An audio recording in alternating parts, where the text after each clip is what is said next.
Look at look at those pecs, man. Those flobby pecs. Oh, Love man. it. Lion hasn't been to the gym in a while. Yeah, but he did go. You know, back in the day, you can see that there is some mass there, but it's just very Yeah, he's in the bulk season. exactly. Gotta get Well, some. let's see. It's a fun game. I love to see some jab Spudge always. Like this guy has played this hero through all patches, through all positions. Hook level 1. They are ready. This ward as well on the cliff.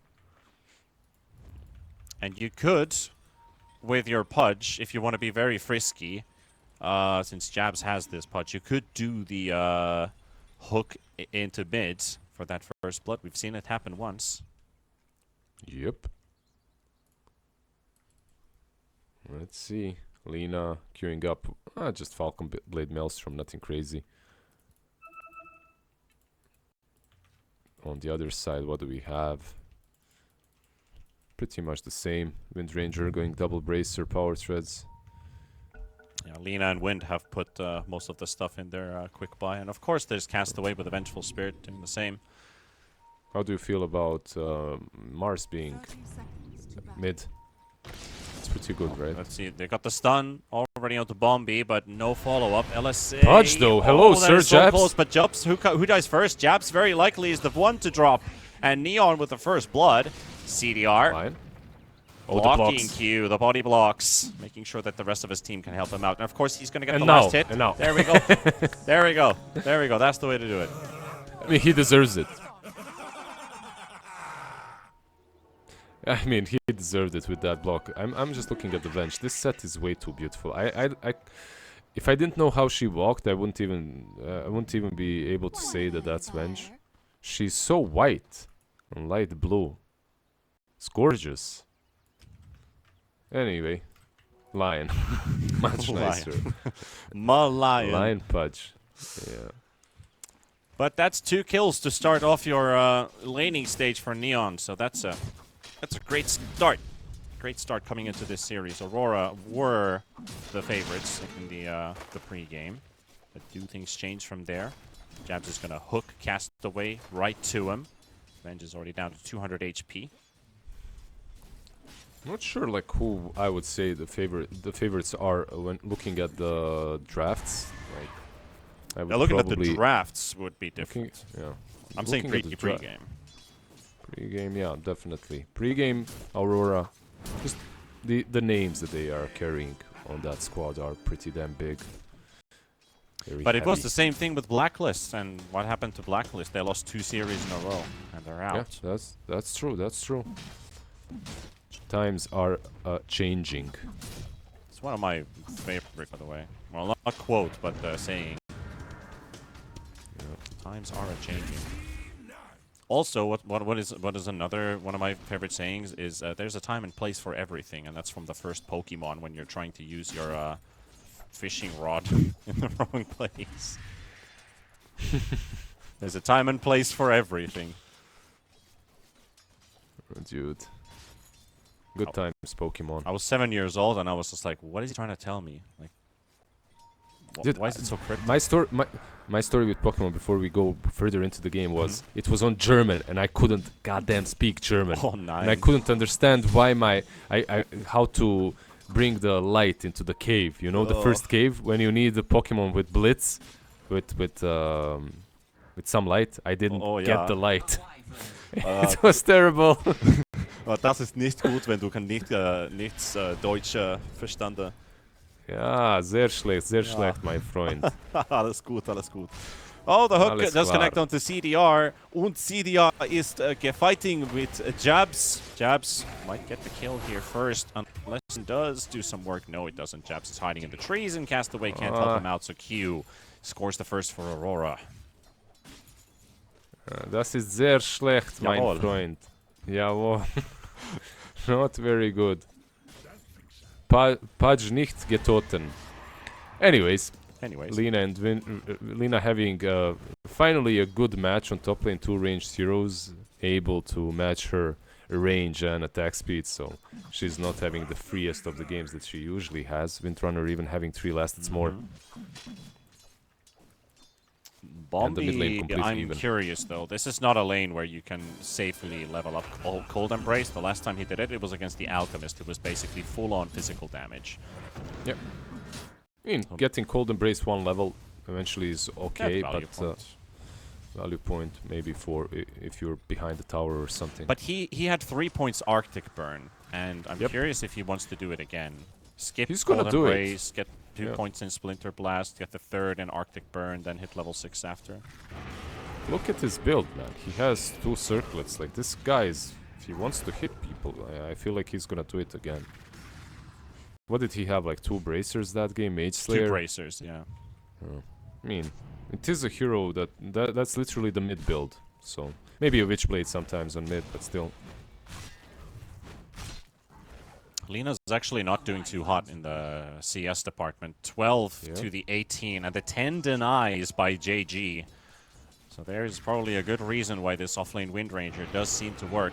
A high right-click damage, and they're actually chasing Lena. This could lead into LSA stun is there. Bombi still harassing. Power shots available, but the heal coming from Oli. But they're winning these trades 100-0.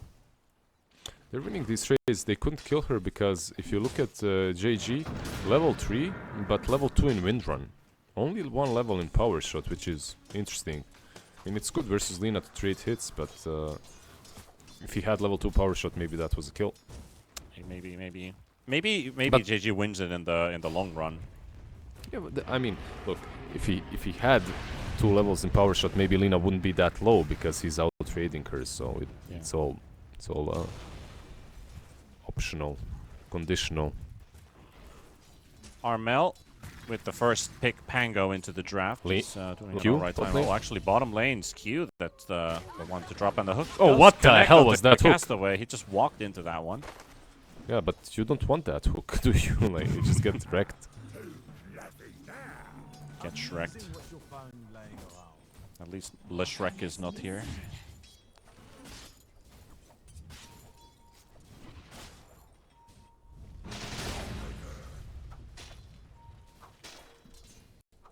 Three to 1 for Neon in the first few minutes of this game. Mars is celebrating with how this game is going right now, and Armel's not too far behind, but Mars is level 6. Pango's also going to get there with this next creep. Most likely the catapult dying will credit him the ult. Lena, top lane, healing up again. This Abaddon, man, he's baiting me. Baiting the Scurf camera director as well.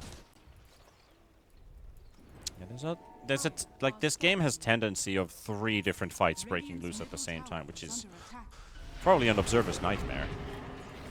Well, Pango is gonna take this bounty, and there is a high chance that They're trying to kill Luna. I mean, they've been setting up a couple times. Jabs has been sitting in the trees, cast canceling hook a couple times, hoping that the Luna is out of position because the support's missing. Castaway's been doing stacks in the jungle, which you kind of need to do for the Luna. They recognize that with Aurora, that if they pressure the lane, they have to TP rotate to save him because they're very likely to do stacks for this Luna this game. Well, there's a Mars. Witten is going down bottom. Maybe even going for the Wisdom Rune if he can make it on time. He has 20 more seconds. Run! Can run.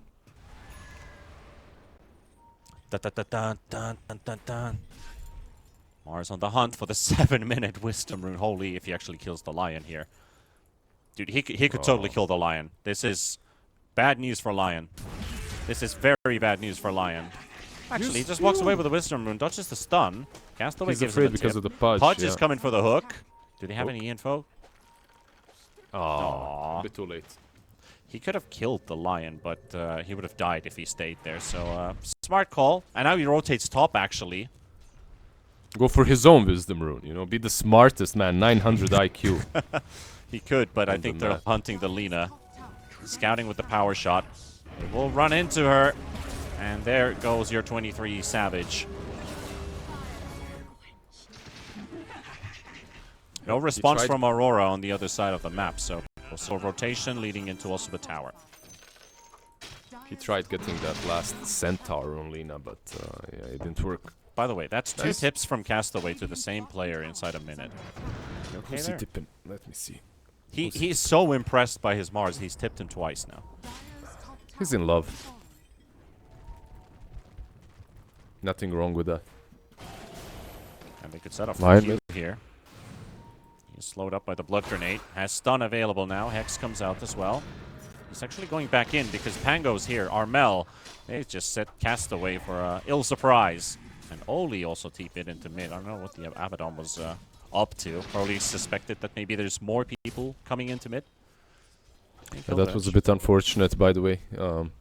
The spear didn't latch properly on the lion. It pushed him in the wrong direction, baiting Venge. That should have been a kill. And after all the tips, he betrays the Venge like that. Yeah. No tip back. But hey, shoulda, coulda, woulda. Net worth is looking pretty good for Neon despite that. Like, their Luna's been free farming. She did die once, but that's the only death for CDR has been topping every other core so far. And they actually find a Pango almost by accident as he swashbuckles into the camp. And Ken, Oli will get the shield for Armel, and he turns around with an ulti with 150 HP. They killed off Japs, and he's going straight into the arms of CDR and of JG. And the Centaur gets a 3-man stun at the same time. The AI intervenes again. No power shot, no nothing to kill off Armel because the Centaur says no. Yeah, these Centaurs are joining today quite often. I love how Armel thought about taking the Lotus pool, but then he decided, nah, I'm TPing. I'm not getting baited by this. Anyways, we have seen a very similar situation yesterday. Venge, Luna, and you start pushing really early on. Like, these heroes do come online a bit faster. But you are playing into a Pudge, so gotta be careful not to get hooked. Oh! He was standing still. Sometimes that's the best way to dodge. Stand still. Wyvern's out. Taken the bottom tier 1 tower. They've taken the top tier 1 tower. Just one more T1 to take. It's in the mid lane. It's not of huge significance, but at least you get money. That's the main thing you're looking at here. We need money for Luna. We want to make CDR the big raid boss. Mm-hmm. Do we like that Pudge has like no items built? He just has Helm of Iron Will. He didn't complete the Veil or anything like that. Yeah. It's like looking at a support Pudge, to be completely honest. And as it's a core, maybe I should say I don't like it. But at least your inventory is full. That's like your... that's the most important thing of Dota. If you have an empty inventory slot, fill it with something, unless you're close to getting some actual item like Blink or something. I mean, I don't doubt Jabs' Pudge. It's just that it looks a bit interesting. That's something different. He didn't want to buy full-on bracers. And he's got his, you know, path towards the Veil, his path towards the Blade Mail. Very indecisive man. We can put it that way. But he's also like this is outside of Dota, but he's also a smart man because he keeps his options open. He's not a simple man who just presses like. Very, very, very deep. I'm learning some. You're spitting some facts, Deepan, today. About life, about Dota. Rotating top to kill this Wyvern. Q. He could get this Earth Spike to connect, but it's not enough range. That's another missed Earth Spike. Armel's gonna pop the ulti, and the chase is on. 4 seconds for Arctic Burn. Bombi could still live, but Lion is coming in hot. And Zep. Mid lane. Meanwhile, in the mid lane, they also kill an Abaddon. So a trade happens. 23 Lina? TPs in. Laguna Blades popped, and there is JG. Dealing a bit of damage. He teleports coming in, and your Windrun's still on cooldown for 4 seconds. Q. Oh, this Lion is hungry for these stuns. He misses again. The Earth Spikes are not connected. What is he doing? You don't go back in like that. What was he thinking? He tried. What was he thinking? Tried. That's never gonna work. Yeah, I'm not sure he tried going back in, finishing off the Lina. For some reason, even the first attempt looked solid to me, but he's just not dishing out enough damage with the defusal. It's not as strong as some Maelstrom, I don't know, at this point, obviously. Yeah. Well, I mean, I'm not the only person in the world who has packet loss in their head sometimes. But It happens to it all of happens. us. It's just a thing that you can't really influence. Ken is considering a jab skill in bottom, but there's Oli right behind him. They're actually holding on to anything big He's here. It's so just tanky. poke. It's just poke. Yeah, he's tanky and no arena. No, with all of these small items, yeah, sure, but he has Helm of Iron Will, Ring of Protection, Phase Boots as well, a ton of armor. And now Blade Mail completed too. Yep, he's proving a point here. I guess 2 base armor and 23 added, of which 5 is of course coming out of that tower. But still, he's 20 armor. 56% physical damage reduction at a level 9 Pudge, so... Yep. Scan. Q is there. Castaway's smokes a poppin', and oh, he blinks out! Weren't suspecting a level 7 Lion to blink out, but they got the curse on the Abaddon. Will force out his ulti, but that's really not a win. Can they catch? Pudge hook. Is there a hook? Yeah. Face boots on cooldown. Can't get there in time. This line, by the way, we discussed this, I don't know, earlier this morning or yesterday. 90% of Lions right now are rushing a shard, not a blink. And I was wondering, like, because there are some games in which blink is really good. Like this one. Yeah. I guess the blink first instead. That blink is definitely good. I mean, I guess he also got frustrated of missing some of those earth spikes. Might have a small impact to it. Ken charging in with that haste rune. Spear is available now. He could push Q back. He was going for some nifty moves here, but JG just hits too hard with that Diffusal Blade. And the hook connects. It's onto the Vengeful Spirit. Castaway is in the middle of everybody. The heal does come out from the Wyvern. Do you swap somebody in? No, he doesn't get the time to do it. No, they're just going to trade supports. That Blade Mill prevented them from even trying to go on jabs. I guess that this Blade Mill is for two things, right? Like, the first one is actually farming speed. It allows you to get some more farm on the map a little bit easier without the rot only. And the second part is Wind Ranger, right? Like, if she goes on you, you pop that Blade Mill, she kills herself. Probably not gonna happen in this game though. That is absolutely correct. The Blade Mail is not a bad item this game. There's plenty of AoE.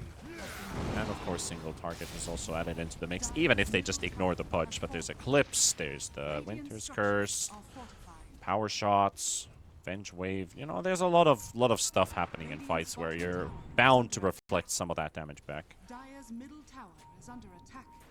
It's just a silly thing that spikes on your armor somehow reflect magic backwards. So that thing just does not sink into me.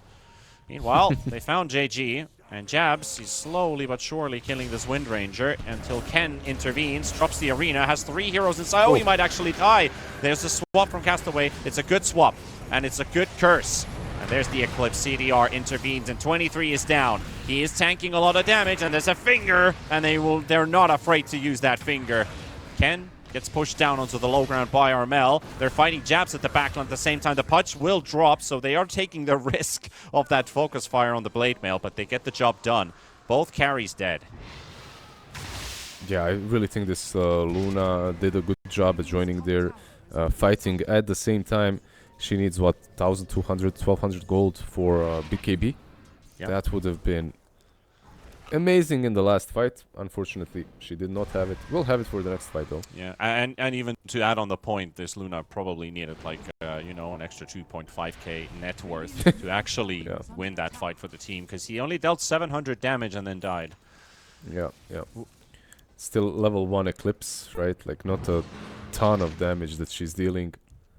And she kind of joined the fight. By the way, I love how I praised him, and then everything I said afterwards was negative. But he moved onto the low ground right in the position where Pango can roll uncontrollably, and so he got stunned as well multiple times.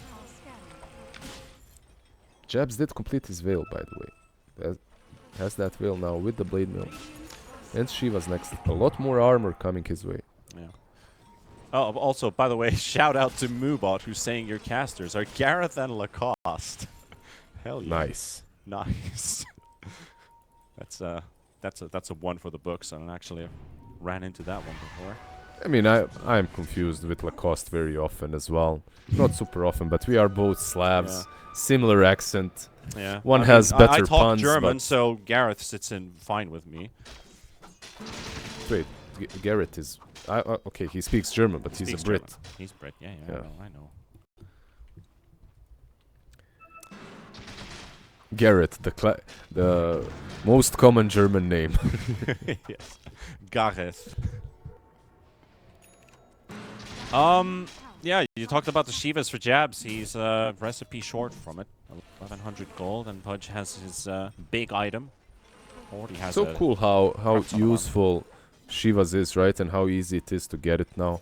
I mean, it is expensive, but it doesn't matter because all the build-up is slow and steady. Nice link. It gets out because he still has that big shield, right?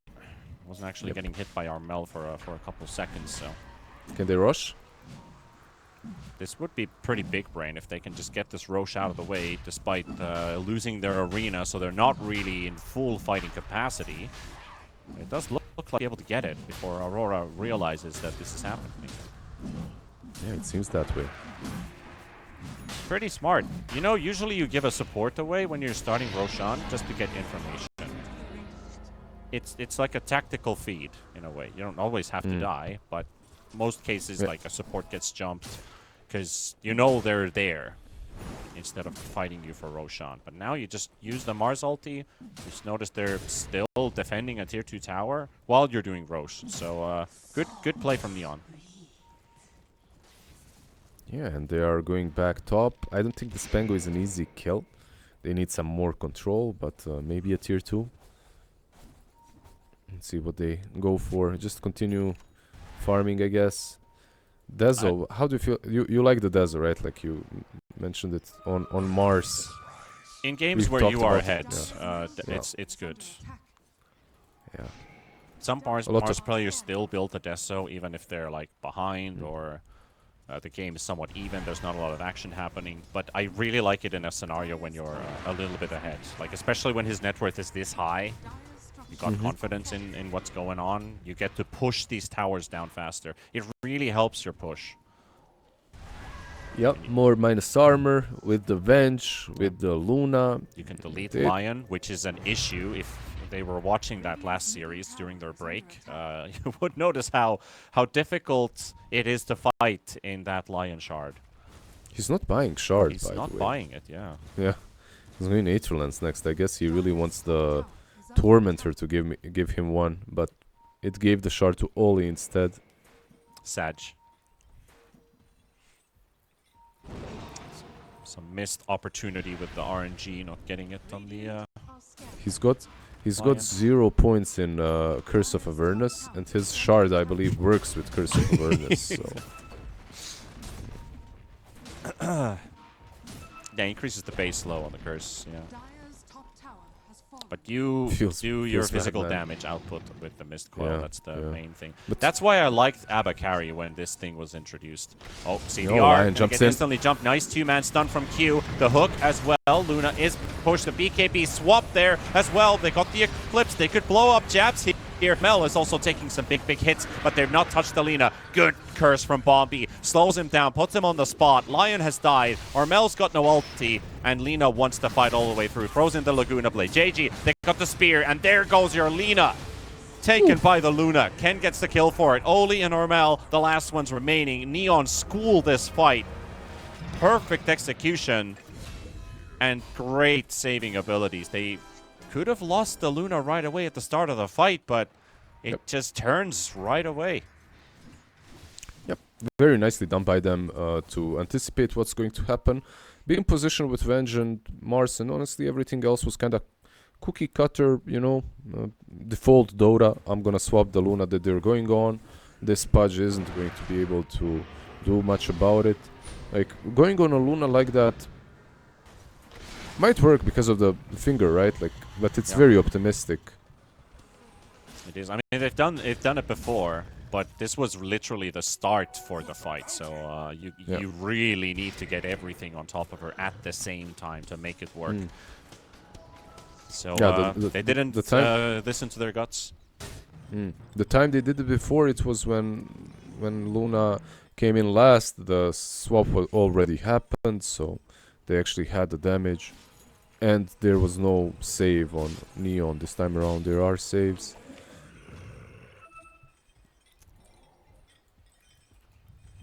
Well, Neon is they're really on a roll here. They've made all of these favorites look a bit silly in their game ones. Like even here, they're not making Aurora look silly, but they want to make some. You know, they wanna achieve victory. They were probably thinking themselves as well that this series is not going to be that difficult. Obviously, players respect each other's and never go with an open jacket, like we like to say.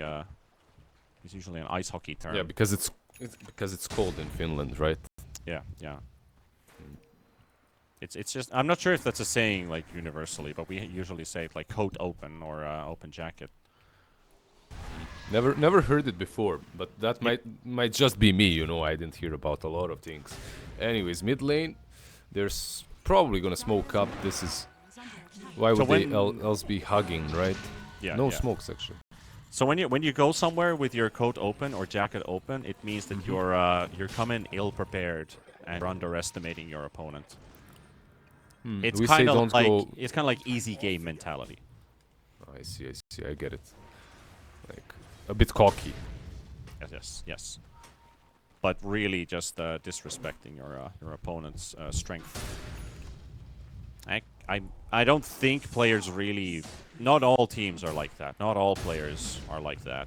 But at this point, I'm looking at Neon's third series in a row be pretty much identical. The start, at least. You got to start wondering what is Neon cooking here.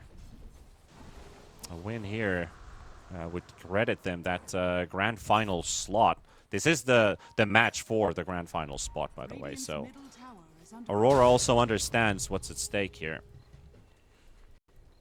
It's a best of 5 that awaits you tomorrow.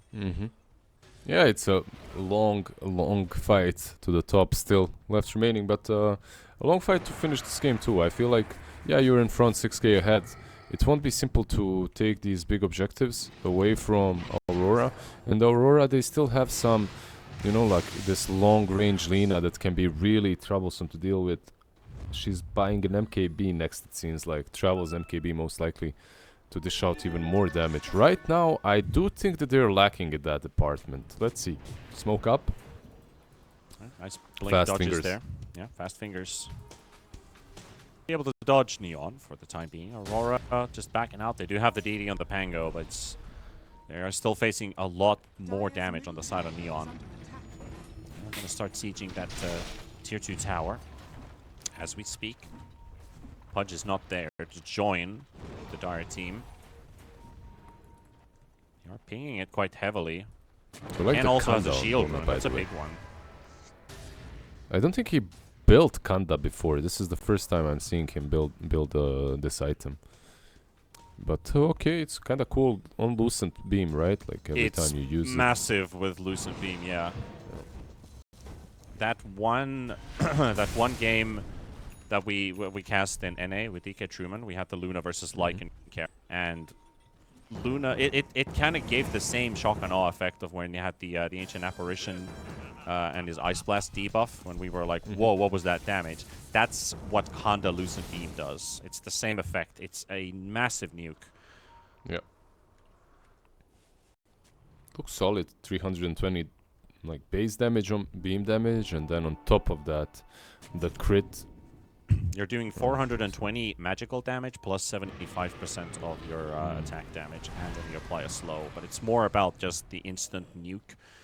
The cooldown is 6 seconds. Lucent Beam is 4 seconds. So basically every beam, if you daddy chill for 2 seconds, you're getting a Lucent Beam nuke every time you cast it. Oh, for sure. I like it a lot. There's that's the difference between these two teams. I feel like between these two drafts, there is way more, a bit less control perhaps on Radiant, but way more sources of instant burst. Meanwhile, on the other side, you have some Lion and Lina, and that's about it. Everyone else is pure control. I don't consider Pudge to be doing way too much at the moment in the damage department. Yeah. Aurora also recognizing that they can't just head-on charge towards Neon, even if there is no Aegis. Roshan is also up in 1 minute and 45 seconds to be exact. So they're probably just waiting and playing the Roche game, very likely. Yep. I'm looking at these items and seeing if there's anything big coming up, like Bombi will be having his Shadow Blade soon. Maybe not for the next fight, but it will be there eventually. Wind Ranger as well, buying an Axe. What is Ken gonna get? He has 2k. Well, we'll see. Usually when you go for this kind of a Dezo build, you can continue buffing yourself up, bulking up, getting yourself tanky. If he didn't have it, I would say Refresher now already, would be pretty damn cool. Maybe getting those two Shivas. arenas. I mean, might be a bit late, but also an option. At least some source of armor could use, unless you go something like AC. Give this man a Satanic core or a heart, I want to see Satanic, it would be very spicy. Yeah, exactly. I just want to see him hit people with this God's Rebuke. Every time you bonk, you just go max HP.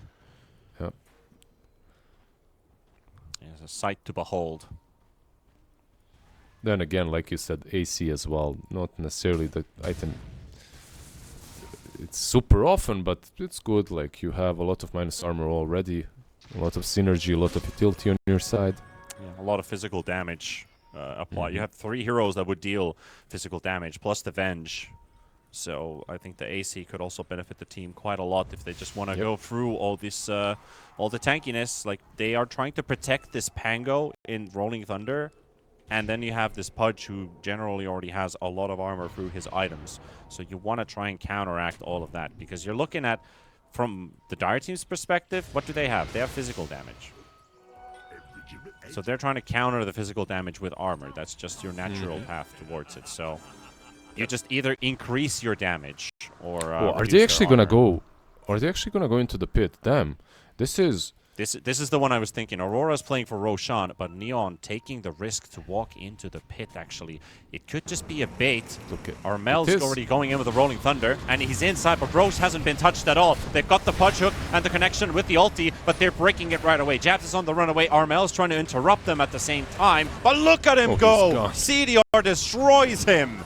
Absolute massacre there for Jabs, Armel. hello. And Pudge is also going to be pinned onto the wall. He's going to be dropping very shortly, but he gets another hook. Venge is coming in with the buyback as well. The LSA stun's going to be connected. And 23 Savage is just wrecking them at the same time. Luna's gone. Luna coming in with the buyback. They're putting a lot of effort into this and a lot of economy used as well. JG going to get hit by them, but they also get the shackle shot. Onto 2. Jabs is going to miss the hook. Oli's being bullied by CDR at the same time. Lena is still going at it. 23 Savages are on work. Bombi connected by Jabs and CDR. Dieback, 23 Savage is on top of him, and they will get that dieback as well on the Luna. And holy lizard, did this game just took a turn.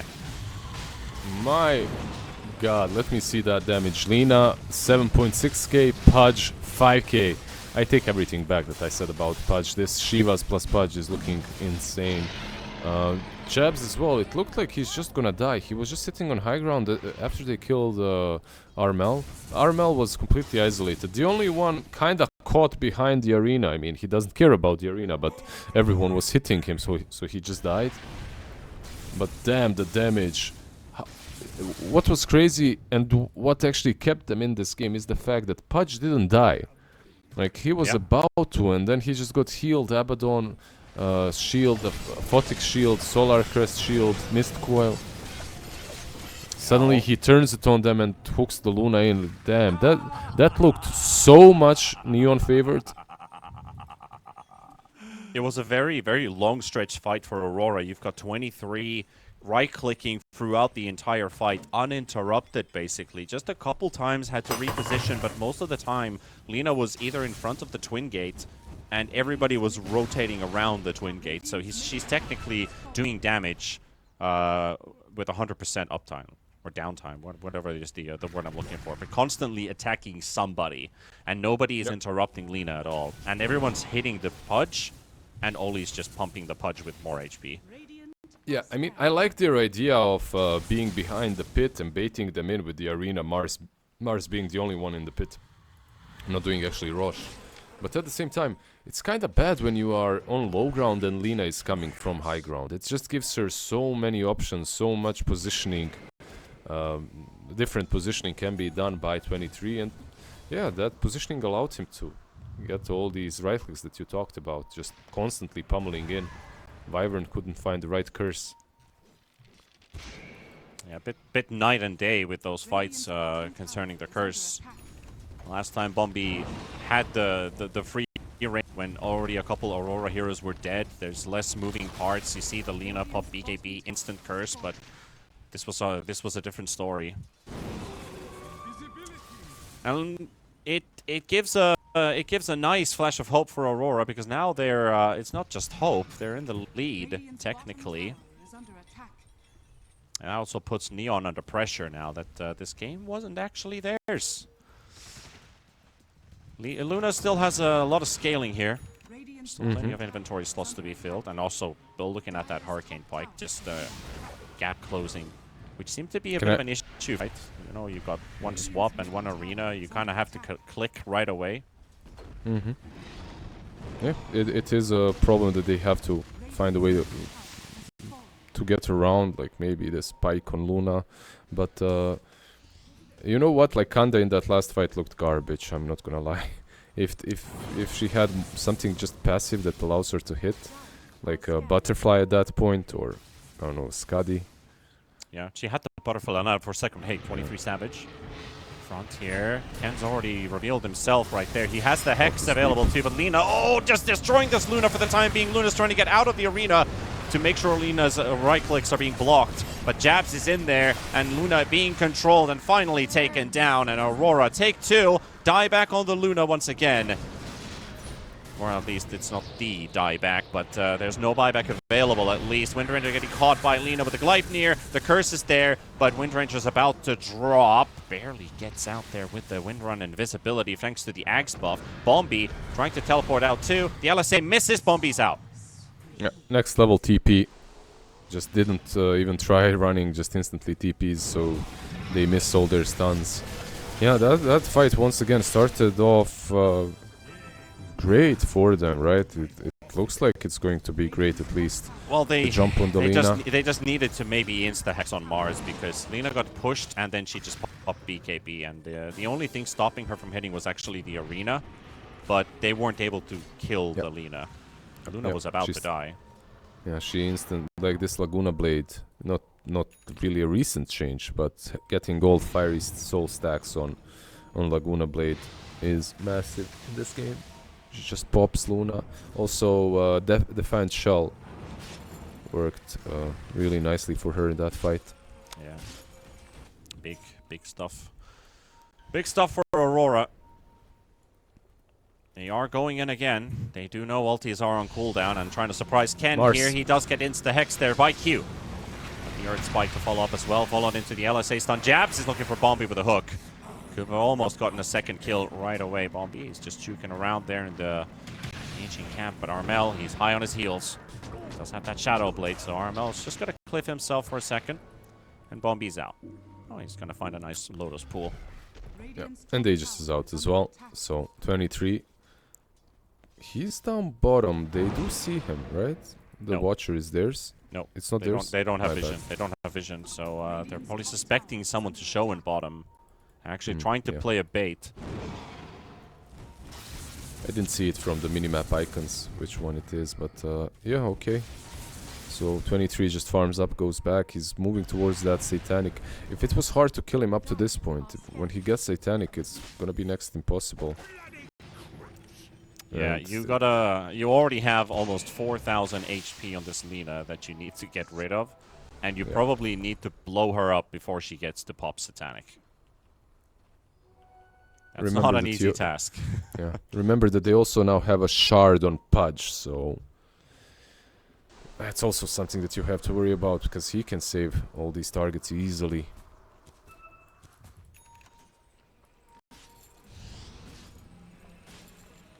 Aurora once again setting up for a push from the top lane. JG has been located. We'll return back to the rest of the Neon squad. The Hurricane Pike is now ready on Luna, but Luna also does not have money for a buyback. It's still on cooldown for 40 seconds, but most importantly, you need another 1,500. We are starting to get to that phase of the game where you need to start having buyback money.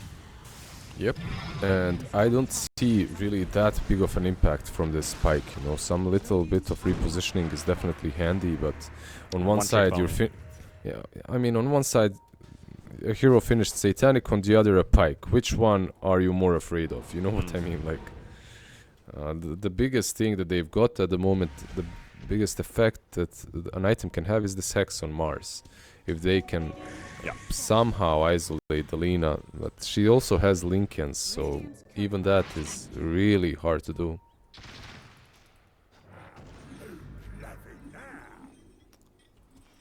Mars is also preparing to get a refresher, but that is still miles away. That second arena could help versus this Lina. It's really just about mitigating damage, blocking projectiles. By the time the first arena is down, that's usually when BKBs are running up. Perfect play from Jabs there. Goes in for the hook play. And that was actually a full-on blind hook pretty much because they have no vision whatsoever. And that's also a Shadow Blade Winter Wyvern. So Jabs just finds a catch. Yeah, he saw him using Cold Embrace, right, on the creep wave and then just guessed where he's gonna be. Very nicely done. Also 1,000 gold away from Aghanims on Pudge, and then you get another issue that you have to deal with. Can they start this fight? Let's see. Let's see what they can do. Lincoln's is popped at least, but you need to get the Hex. You really need to get the Hex. It wasn't his Lincolns. It was Lincolns of Pango that got popped anyway, so they have to. They have to, yeah. Double Lincolns. Pudge. Look at Jabs.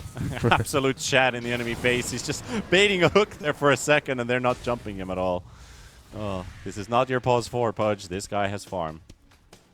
He's way too big, way too much farm, and if he pops Flash Heap, you're probably doing nothing to him. He's thinking about it again. Oh. They believed in it so much that they used all their spells instantly on the hook location, and it looked like an easiest hook he had so far. He hit so many harder hooks, but that one did not work, sadly. This has been a really good Pudge game from start to where we are right now. It could be start to finish too, with the current result looking pretty good for Aurora. Neon smoking up as 5. Daytime Roche is on their minds. Good positioning there from Aurora. They need to approach them properly. Lina, they spotted her and they're smoked out. They've tried this again. They've tried this before. Does it work out this time? Yes, it does. They blow up 23. He's coming in with the TP boots with that creep wave, and they can't kill the creep wave either. 4-man Gleipnir. This could spell disaster. They've taken CDR. They're taking Ken. They're taking JG. They're running for their lives right now away from this Jabs Pudge, but it's not going to be working out. And they will lose 3. It was a great start, but one thing ruined them. A creep wave literally showing up at the same time. So Lina jumps to it. Gleipnir's everyone. Literally Gleipnir the entire team. Yeah, the initiation was good. I really can't blame them. That's literally the target that you want to go on. That's how you want to fight, but they're 25k behind. So it's not really that easy. Even if you kill her, you're probably losing that fight. She's TPing to the, I guess, to Roche again, right? Yeah. Straight to the pit. You need to get this Aegis now for 23 because you are on a singular life. Yeah, he's gonna solo it. Meanwhile, his teammates are pushing. Jabs can hook, remember? Oh no. Not the one he wanted, but... Carmel. 20 seconds for the Luna to come back up. Mars is already being eaten here, and that can die back. He's going from bad to worse. Dude, this Lion has how much damage? Like 850 plus 360 on the zap. Like this, he can solo kill heroes at this point. And E-Blade. That is Yeah, so exactly. much Plus damage. E-Blade. There's 15 seconds for it. He could kill Bombi pretty much in one go. But 23 is coming in. He's focusing on CDR. CDR's trying to fight back. You don't have the attack speed for this one. You don't have the challenge. You don't have the power. GG. And so Aurora will, in the end, take this game number 1 in their name. It happened. It went so slowly and then it happened so quickly. Yeah, first